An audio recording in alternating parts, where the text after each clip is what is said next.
Look at this. This isn't dirt you can see from across the room.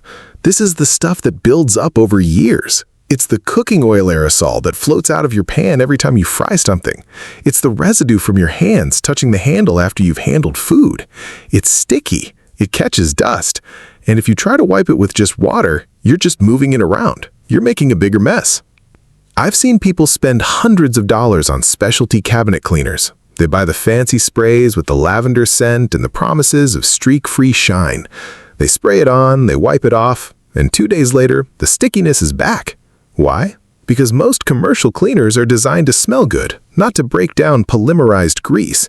They leave behind a film that actually attracts more dirt. Today, I'm going to show you a method that costs less than $2. It uses ingredients you already have in your pantry or under your sink. It doesn't smell like a chemical factory, and it doesn't just mask the problem, it removes it. I'm talking about restoring the actual finish of your wood cabinets without stripping the varnish or damaging the sealant. My grandfather was a janitor. My father was a janitor. I've spent 30 years cleaning buildings, schools, and homes. I've seen what works and what is just marketing hype. This trick isn't new. It's old school. It's the kind of thing people used before everything came in a plastic bottle with a trigger sprayer. But somewhere along the way, we forgot it. We started believing that if it doesn't come in a branded bottle, it can't possibly work. That's wrong. In this video, I'm going to walk you through exactly how to mix this solution, why it works on a chemical level, and the specific technique you need to use to get your cabinets looking new again. I'm also going to show you what not to do, because there are a few common mistakes that can ruin your wood finish faster than the grease ever could. If you're tired of wiping your cabinets and still feeling that tacky residue on your fingers, stay with me. By the end of this video, you'll know how to fix it for good. Let's talk about the problem. Specifically, let's talk about what that sticky stuff actually is. Most people think cabinet grime is just dirt. It's not. Dirt is dry. Dirt is dust, pet hair, crumbs. You can sweep dirt away. You can vacuum it up. What's on your cabinets is different. It's a combination of airborne grease and environmental contaminants. When you cook, especially when you fry, sauté, or boil, tiny droplets of oil become airborne. They don't just stay in the pan. They float up, they hit the ceiling, they hit the walls, and they hit your cabinets. Over time, these microscopic oil droplets land on the surface of your wood or laminate. They oxidize, they polymerize. That's a fancy word for saying they harden and bond to the surface. At first, it's invisible. You might notice a slight sheen change. Then it starts to catch dust. Now you have a layer of dust stuck to a layer of hardened oil. Then, every time you touch the cabinet to open it, you add oils from your skin. Human skin produces sebum. It's natural. But when sebum mixes with cooked oil and dust, it creates a tenacious, sticky film. This film is hydrophobic. That means it repels water. So, when you take a damp cloth and wipe your cabinets, the water beads up. It doesn't penetrate the grease. It slides over it. You might remove the loose dust on top, but the sticky base layer remains. In fact, if your cloth is dirty, you're just spreading that grease around, thinning it out, but not removing it.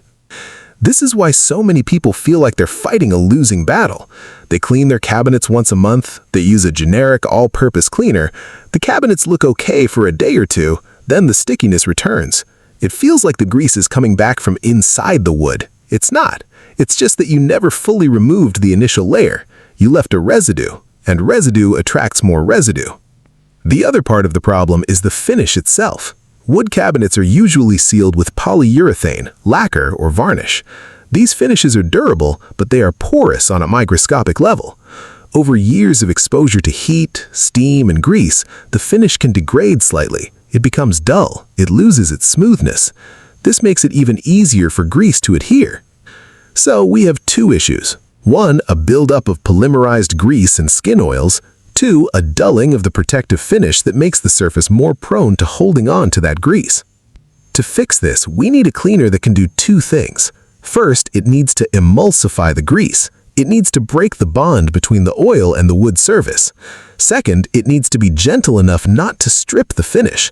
If you use something too harsh, like pure acetone or heavy-duty degreasers meant for industrial engines, you will dissolve the varnish. You'll end up with bare wood that absorbs moisture and stains instantly.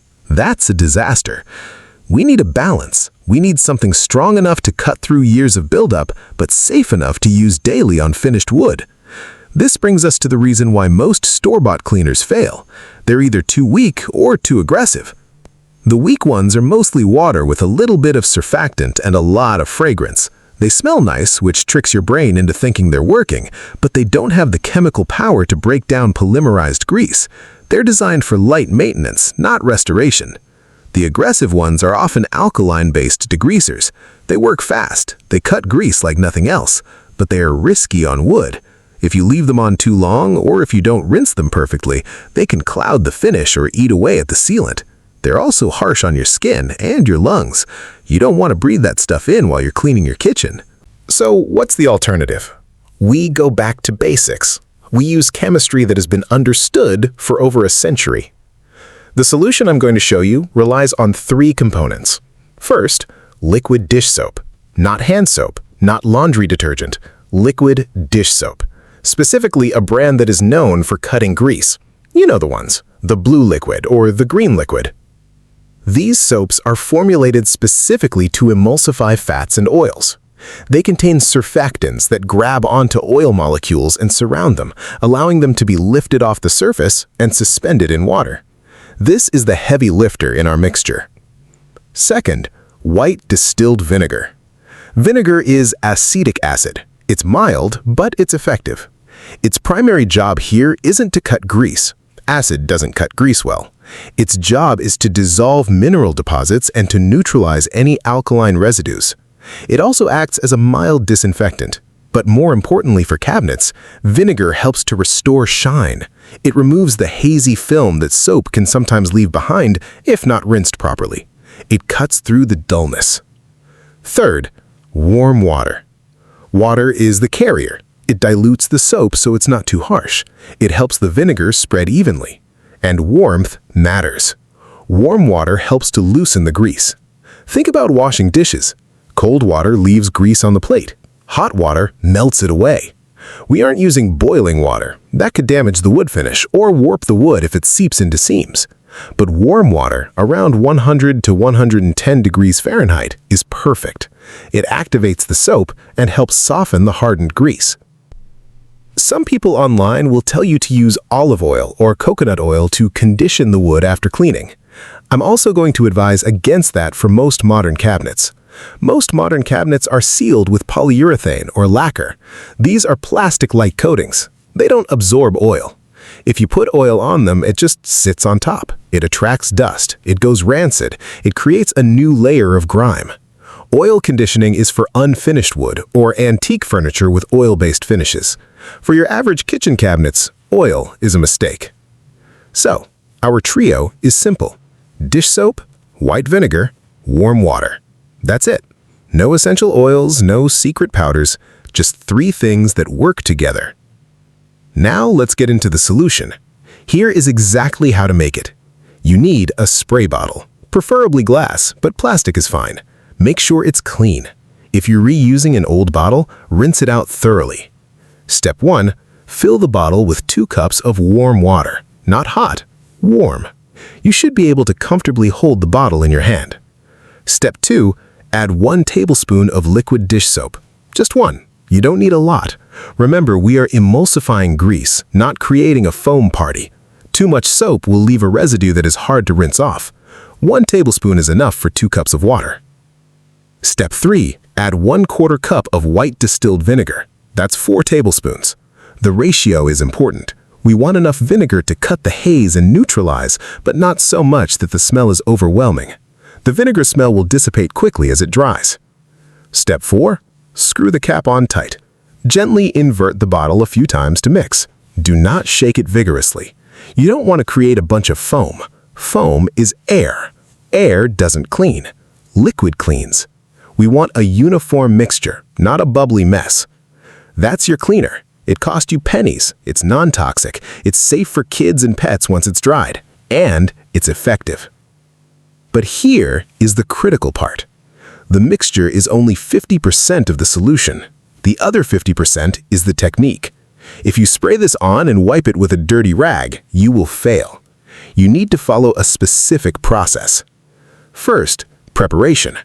Remove everything from the cabinets. Take out the dishes, the spices, the appliances. You need clear access. You also need to protect your countertops.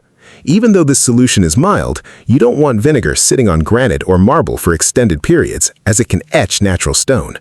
Lay down some old towels or newspaper on your counters. Second, dusting. Before you apply any liquid, you must remove the loose dust. Use a dry microfiber cloth or a soft brush. If you wet the dust, it turns into mud. It becomes harder to remove. So dry dust first. Get all the cobwebs, the loose crumbs, the surface powder off.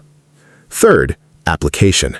Spray the solution onto your microfiber cloth, not directly onto the cabinet. This is a pro tip that saves your wood. Spraying directly onto the cabinet can cause liquid to seep into the seams, the edges, and the hinges. Water getting into the joints of wood cabinets can cause swelling and warping over time. By spraying to the cloth, you control the amount of moisture. The cloth should be damp, not soaking wet. Fourth, the wipe.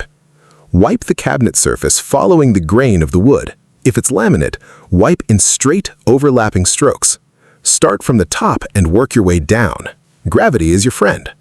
As you wipe, you'll see the grime lifting onto the cloth. Your cloth will get dirty quickly. This is normal. Do not keep using a dirty section of the cloth. Fold it over to a clean side. Or better yet, use multiple cloths. Have a stack of clean microfiber towels ready.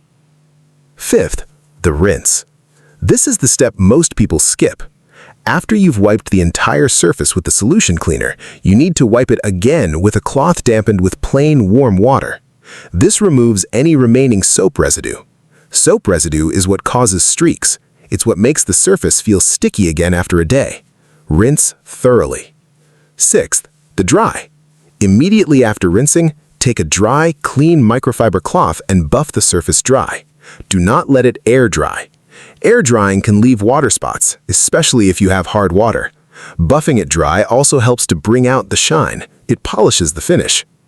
For heavily soiled areas, like around the handles or near the stove, you may need to repeat the process. Let the solution sit on the cloth for a few seconds before wiping to give it time to break down the grease, but do not let it pool on the wood. Let's talk about some common scenarios and how to adjust. If you have painted cabinets, this method works perfectly. Paint is generally more resistant to moisture than raw wood, but you still want to avoid soaking it. The dish soap and vinegar mix is safe for latex and oil-based paints. If you have laminate cabinets, same thing. Laminate is plastic. It's very durable, but the edges where the laminate meets can be vulnerable to water intrusion. Be careful around the edges. Keep the cloth damp, not wet. If you have antique wood cabinets with an oil or wax finish, proceed with caution. Vinegar can strip wax. If your cabinets are waxed, test this solution in an inconspicuous area first. If it removes the wax, you'll need to re-wax the cabinet after cleaning. For most modern homes, this isn't an issue, but it's worth noting. What about the hardware, the knobs and pulls? They get the most grease because hands touch them constantly. You can use the same solution. For metal hardware, you might want to add a little extra vinegar to help remove tarnish or hard water spots. If you have brass or copper, be aware that vinegar can react with it if left on too long. Rinse quickly and dry immediately. Now let's address the elephant in the room. What if the grease is so bad that this doesn't work? If you have cabinets that haven't been cleaned in 10 years and the grease is thick and black, one pass might not be enough. You may need to do 2 passes. Clean it, rinse it, dry it, then do it again. It's better to do 2 gentle cleanings than 1 aggressive scrubbing that damages the finish. If the finish itself is damaged, if it's peeling, cracking, or cloudy, no matter what you do, then cleaning won't fix it. The finish is gone. At that point, you're looking at refinishing or replacing. But for 95% of households, the problem is just buildup, and buildup can be removed. Another question I get a lot, how often should you do this? For maintenance, once a month is sufficient for most families. If you cook heavily, frying daily, you might want to do a quick wipe down weekly. But a deep clean like this, with the rinse and buff, once a month keeps the buildup from ever getting to the point where it's sticky. Prevention is easier than restoration. Let's talk about safety. This solution is safe, but vinegar is an acid. Don't get it in your eyes. If you do, rinse with water. It's not dangerous, but it stings. Also, never mix vinegar with bleach. Never. That creates chlorine gas, which is toxic. Since we aren't using bleach here, you're fine, but it's a good rule to remember for any cleaning. Also, label your spray bottle. Write cabinet cleaner on it. You don't want to accidentally use it on something else or have someone else in the house wonder what it is. Clear labeling is part of professional cleaning. Look at that. No streaks, no stickiness, just clean wood. This method works because it respects the chemistry of the problem. It uses surfactants to lift the oil, acid to clear the haze, and water to carry it away. It doesn't rely on harsh solvents that damage your health or your home. It's cheap, it's effective, and it's sustainable. You aren't throwing away plastic bottles every month. You're refilling one bottle with ingredients that come in bulk. I've used this in dozens of homes. I've seen it transform kitchens that looked dingy and neglected into spaces that feel fresh and cared for. It's not magic, it's just knowing what you're doing. The key takeaway here is consistency. Don't wait until the grease is an inch thick. Don't wait until you're embarrassed to have guests over. Make this part of your routine. A quick wipe down once a week, a deep clean once a month. Your cabinets will last longer, your kitchen will smell better, and you'll save money. You don't need expensive products, you don't need gadgets, you need knowledge. You need to understand what dirt is and how to remove it. That's what separates a professional from an amateur. An amateur sprays and hopes. A professional knows the chemistry and applies the technique. I hope this helps you tackle those sticky cabinets. It's a satisfying job. There's something deeply pleasing about seeing the wood grain come back to life, about feeling a surface that is smooth and clean instead of tacky and grimy. I want to hear from you. What's the biggest cleaning problem you're facing right now? Is it greasy cabinets, dirty grout, cloudy windows? Leave a comment below. I read every single one. Your comments help me decide what videos to make next. If enough of you ask about cleaning grout, I'll make a deep dive video on that. If you want to know how to clean stainless steel without streaks, let me know. And if you're looking for another video to watch right now, I have a tutorial on how to clean your gas stove burners using the same principles of emulsification and gentle abrasion. It's linked on the screen now. It's another old school trick that saves you from buying expensive stove cleaners. Thanks for watching. Keep your home clean, keep it simple, and I'll see you in the next one.